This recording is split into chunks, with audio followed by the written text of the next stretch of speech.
Assalamualaikum warahmatullahi wabarakatuh. Teman-teman BBOH ya, teman-teman BBOH, teman-teman bisnis bareng orang hebat ya. Kalau saya bicara soal Mesir, tidak terlepas daripada peranan seorang sahabat saya yang luar biasa. Saya mengenal banyak tentang Mesir dari beliau. Siapa dia? Yaitu Bapak Ala El-Kasas ya, yang saat ini ada di studio menemani saya. Kita hari ini mau bicara tentang banyak hal. Pasti dibantu juga oleh Pak Ala ini. Ya Pak Ala, Assalamualaikum. Waalaikumsalam warahmatullahi. Pak, kali ini kita mau bicara tentang perjalanan Aqsa, yaitu perjalanan jejak bumi para nabi. Boleh disampaikan nggak Pak pada teman-teman semua yang ada di sini, kenapa kita harus pergi ke Aqsa sebagai seorang muslim ya? Ya, sebagai orang muslim, ya sesuai hadis Rasulullah SAW, la tushaddu rihal illa ila salasa masajid, masjidi haza, masjidil haram, wal masjid al-aqsa. Orang Islam itu tidak pantas untuk melakukan perjalanan jauh kecuali ketika masjid. Masjid Nabawi, Masjid Aku, yang kedua Masjid Al-Haram, yang ketiga adalah Masjid Al-Aqsa. Ya, diwajibkan orang Islam jangan lupa Masjid Al-Aqsa. Kalau untuk pergi umrah, pergi ke Makkah, ke Madinah, sudah biasa. Tapi kalau ke Masjid Al-Aqsa, nggak semua orang berani bisa, dan takut. Iya, betul. Dan tidak semua orang punya pemikiran akan ke sana, Pak. Karena dianggapnya ya wajibnya hanya di Masjidil Haram. Justru di saat ini lebih wajib orang ke Masjid Al-Aqsa. Oh gitu. Untuk kita meramaikan saf-safnya. Okay. Dari segi dakwah, dari segi dalam perjalanan hidup kita akan dipertanyakan oleh Allah Subhanahu wa taala. Kita sediakan waktu, kita sediakan uang untuk pergi ke Korea, pergi ke Eropa, tapi takut ke Masjid Al-Aqsa. Jadi sebetulnya teman-teman ya, bagi teman-teman yang beragama muslim, kalau mau ke tempat yang lain itu bisa ditunda. Tapi utamakan kita untuk apa? Wisata religi ataupun ibadah kita dulu, begitu. Iya, ya kan? benar. Betul. Nah, kalau perjalanan dari kita ini ke Aqsa ini biasanya paketnya seperti apa? Dimulai dari negara mana dulu, Pak? Paketnya biasanya dimulai dari negara Mesir. Paket kita sekitar 10 hari. 10 hari. 10 hari perjalanan. Masuknya ke Mesir dulu. Ke Mesir dulu. Di Mesir kita bisa 4 hari 3 malam. Di Kairo sendiri kita 3 hari 2 malam. Kita bisa melihat semua yang ada di kota Kairo. Ya kayak piramid, kita ke Sphinx, kita ke Mumi Firaun, kita ke Masjid Al-Azhar, ke Masjid Al-Husain, ke makam Imam Syafi'i, mazhab orang Indonesia. Kita belajar sama ulama yang ada di Mesir. Kita juga diajak ke tempat sangat spesial namanya Toko Papirus.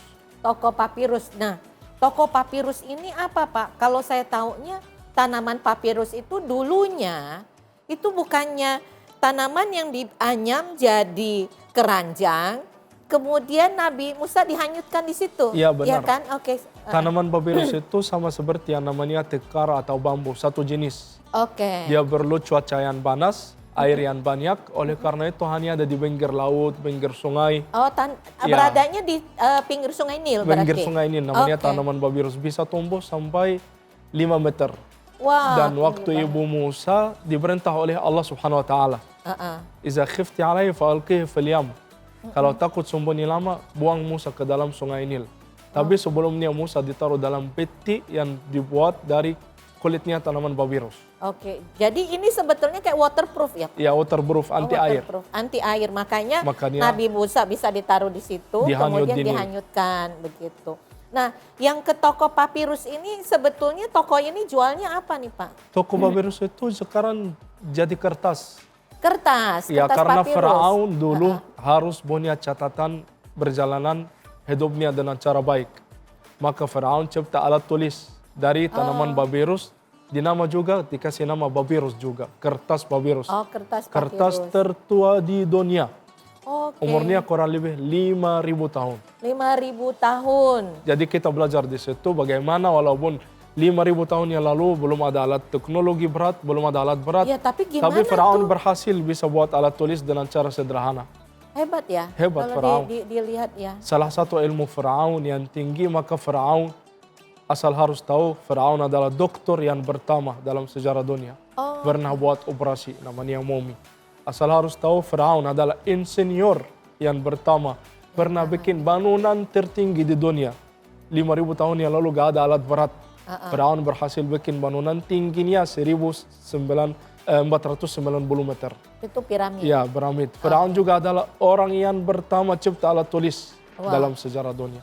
Maka karena Firaun ilmunya tinggi, cerdas, hebat, dia berani katakan, aku Tuhan kalian. Ya, Ana makanya rabbukumul sombong a'la. jadinya ya gitu. Tapi jangan heran kenapa walaupun Firaun zaman dulu maju, saat ini Mesir lambat. Karena ilmu terbatas buat Firaun. Firaun ketika mati tidak ajarkan masyarakatnya ilmu. Jadi ilmunya ya hanya sampai di dia saja, tidak diturunkan. Tidak diturunkan. Oke. Nah itu kita bisa dapatkan semua pengetahuan itu ada di Kairo, di Mesir. Kairo, di Mesir. Ya, oke. Selain daripada itu kita juga datengin ini juga. Misalnya kayak museum atau apa? Ya, kita ke museum lihat jenazah mumi Firaun. Jadi kata Firaun itu adalah gelar. Seperti menguasai negara dulu disebut raja, menguasai kerajaan disebut Firaun raja. itu bukan nama orang. Bukan nama orang, gelar. Oh, jadi Firaun itu kayak kaisar, Kayak kaisar, atau raja. raja, presiden. Oke, gitu Di Mesir ya. ada kurang lebih 3.000 Firaun. Oh, di Mesir ada 3.000 Firaun. Kita cuma taunya Firaun ya satu orang.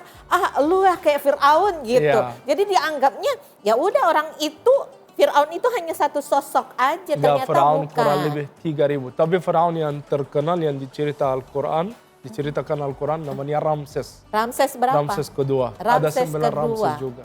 Oh, ada 9 Ramses. Jadi yang paling terkenal yang sebetulnya yang mau membunuh Nabi Musa ini Iya, Ramses II Ramses ya? kedua. Oke, Ramses kedua gitu. Nah itu muminya masih ada? di Masih situ? hidup, kayak orang tidur. Rambutnya ada, matanya ada, giginya ada, kukunya ada. Oh, Kayak oke. orang baru meninggal dunia. Oh, nah jadi kalau misalnya teman-teman kepingin tahu seperti apa Ramses kedua, Firaun yang terkenal itu ada di Museum. museum. Di Egypt, Kairo. Oke, Museum Egypt di kota Kairo. Iya. Nah selain daripada itu kita mau kemana lagi tuh Pak di Kairo? Di Kairo kita salat di satu masjid yang sangat terkenal di sini namanya Al-Azhar. Oke, semua orang Indonesia pasti tahu namanya Al-Azhar ya, karena banyak mahasiswa Indonesia Yang sekolah di belajar, sana sekolah di ya, Kairo, gitu. Al-Azhar. Jadi ada sholat di situ. Salat di Masjid Al-Azhar.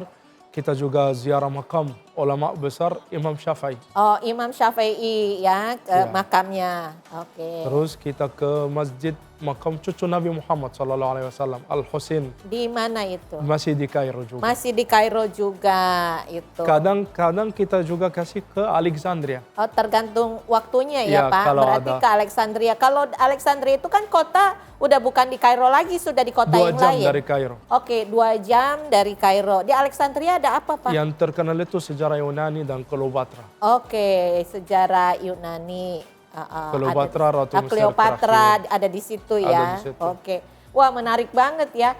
Kalau kita ke Mesir, ke Kairo, rasanya kayaknya banyak banget yang kita dibawa ke dunia lain. Dalam arti kata dunia itu zaman 5.000 tahun 5.000 tahun yang lalu ya. Mesir bukan hanya Kairo, bukan hanya Alexandria.